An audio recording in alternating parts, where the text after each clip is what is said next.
আজকের দিন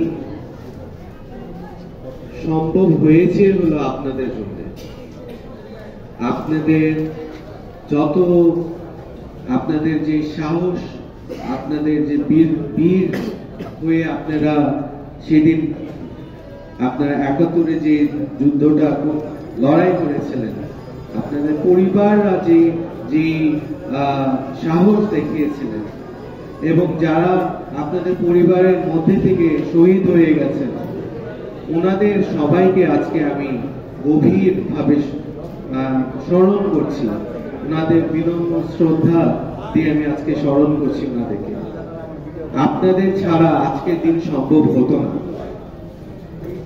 আজকের দিনে আমরা যে বসে এখানে আলোচনা করছি, এই আলোচনা করাটাই সম্ভব হতো না। তাই আপনাদের কাছে আবারও আমার অনেক শ্রদ্ধার সাথে আমি আজকের দিনকে আমি স্মরণ করছি।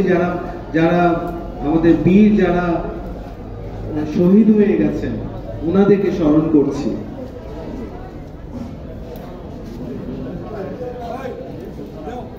আমাদের ৫ই অগস্টের যে আন্দোলনের মাধ্যমে আবার আমরা এই বাক স্বাধীনতা পেয়েছি, এই বাক স্বাধীনতা পাওয়ার জন্য যে বীর ভাবে আমাদের তরুণ এবং তরুণদের সাথে বাকি যারা মাঠে নেমেছিল, লড়াই করেছিল, একটা এরকম সরকারকে, যে সরকার পুরোপুরি গণতন্ত্রকে পুরোপুরি ধ্বংস করে দিয়েছিল, তাদের বিরুদ্ধে যারা লড়াই করেছিল, যারা শহীদ হয়ে গেছে, আমি তাদেরকেও আমি স্মরণ করছি।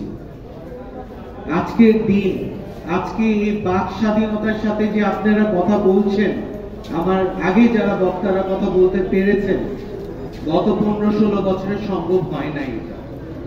তাই আজকের দিনে আমি ওনাদেরকেও আমি স্মরণ করছি। আমার ওনাদের পরিবারের জন্য, আমার ওনাদের পরিবারের কাছে আমার কৃতজ্ঞতা এবং ওনাদেরকে আমি সম্মানের সাথে আমি বলতে চাই যে আপনারা বীর জন্ম দিয়েছিলেন, বীর জন্ম দিয়েছেন। বাংলাদেশ আজকে আবারও স্বাধীন, আর এই স্বাধীনতাকে আমাদের আবারও ধরে রাখার জন্য যা যা করণীয় দরকার তা কিন্তু করতে হবে। ৩-৪ মাসের মধ্যে যদি আমরা ভুলে না যাই, ভুলে গেলে তো হবে না।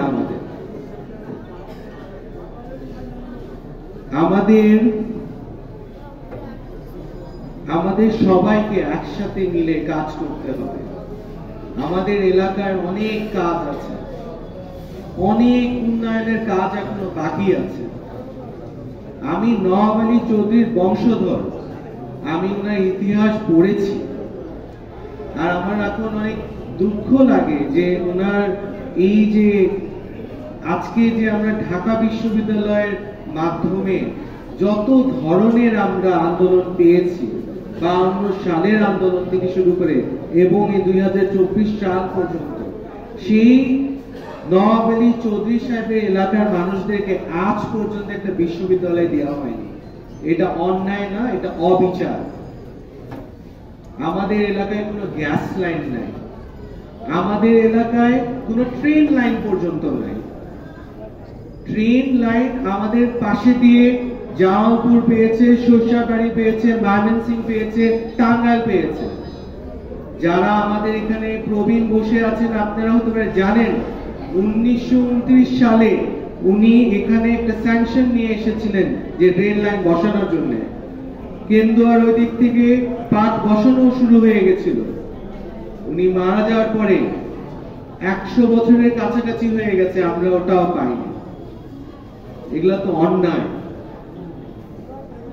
আমাদের যে আন্দোলনের মাধ্যমে আমরা এই ৫ই অগস্টের আন্দোলনের মাধ্যমে আবারও স্বাধীনতা পেলাম, এই ৭১-এর যে স্বাধীনতা পেয়েছিলাম যুদ্ধের মাধ্যমে, কেন আমরা কাজ করেছিলেন, কেন আমরা ওনাদের জীবনকে জীবনের মানে মায়াকে ছেড়ে ওনারা কাজ করেছিলেন জানি এলাকার উন্নয়ন হয়, দেশ আগায় যায়। কিন্তু দেশের কিছু কিছু মানুষ যদি শুধুমাত্র ওনাদের নিজেদের ব্যাপারেই চিন্তা করে, দেশকে আগে না রাখে, দেশের মানুষদেরকে আগে না রাখে, তাহলে তো কোনোদিনই উন্নয়ন আসবে না। ওনাদের কষ্ট, আপনাদের কষ্ট কোনো দাম দেওয়া হবে না। এটা কি ঠিক? আমি বড় আমি রাজনৈতিক দলের যারা এখানে আছেন ওনাদের মতন কথা আমি বলবো না, আমি ওনাদের মতন কথা বলতে জানিও না। আমি জানি আমার এলাকার মানুষদের অনেক উন্নয়ন দরকার আছে। আজকে আপনারা সুযোগ করে দিয়েছেন, আজকে মহান দিনে আমি কথা বলতে যাই, আমি এই কথাগুলো না বলে পারিনি। আজকে আমাকে ক্ষমা দৃষ্টিতে দেখবেন আপনারা, কিন্তু আমার মনে হয় এটা আমার দায়িত্ব। নওয়াব আলী সাহেবের আমি বংশধর, হাসান আলী সাহেবের আমি বংশধর। নওয়াব আলী সাহেব প্রথম ব্যক্তি যিনি বাংলা ভাষার প্রস্তাব দিয়েছিলেন, ওনার দ্বারা প্রথম বাংলা পত্রিকার প্রকাশনা হয়েছিল। ওনার এলাকার মানুষদের আজ পর্যন্ত একটা প্রেস ক্লাব পর্যন্ত হয়নি ঠিক মতো, একটা বাস টার্মিনাল হয় নাই, রাস্তাঘাট, এটা কি এটা রাস্তাঘাট বলা উচিত? কি রকম রাস্তাঘাটে আমরা চলাফেরা করেন আপনাদের তো প্রতিবাদে প্রতিদিন রাস্তার মধ্যে দাঁড়িয়ে থাকা উচিত, যতদিন পর্যন্ত ওই রাস্তাগুলো না তৈরি হয়। স্বাস্থ্য কেন্দ্র আছে আমাদের নামে একটা কত 800 কোটি নাকি 600 কোটি টাকার এখানে মডেল উপজেলা বানানোর জন্য বরাদ্দ নিয়ে আসা হয়েছিল। টাকা কি বানানো হয়েছে এখানে, ওটার হিসাব আপনারা চাবেন, কিন্তু খালি বসে থাকলে হবে না, আপনাদের প্রশ্ন করতে হবে। এটা আপনাদের দায়িত্ব। কি এমন আসছে স্বাস্থ্য কেন্দ্রের মধ্যে? ওষুধ ছাড়া আর কিছু পাওয়া যাচ্ছে? একটা জরিপ হচ্ছে দেখার জন্য যে এই স্বাস্থ্য কেন্দ্রের মাধ্যমে কি কি কি অসুখের এই এলাকার মধ্যে আছে, কোন কোন অসুখের জন্য এখানে ব্যবস্থা রাখা উচিত। আপনাদের যাদের পয়সা আছে আপনারা ময়মনসিংহ মেডিকেলে দৌড় মারতে পারেন, ঢাকায় যেতে পারেন। বাকি যারা প্রান্তিক তাদের কি হবে? তাদেরটা কে দেখবে? আমি তো আজকে কারোর কাছ থেকে এগুলো শুনলাম না, কারোর মুখে তো এই কথাগুলো শুনলাম না। আপনারা একটু এটাকে স্মরণ করেন। আমি সবাইকে বলছি,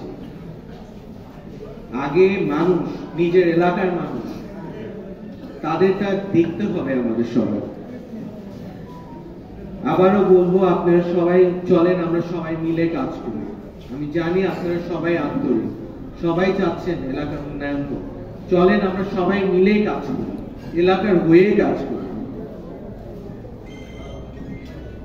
আমাদের আন্দোলনে যারা আহত হয়েছে তাদের মধ্যে আজও অনেকে আছে যারা ওই ফাউন্ডেশন থেকে কোনো কিছু পায়নি। এখন তালিকার মধ্যে হতে পারে তাদের নাম চলে গেছে, কিন্তু তারা এখনো অনেকে পায়নি।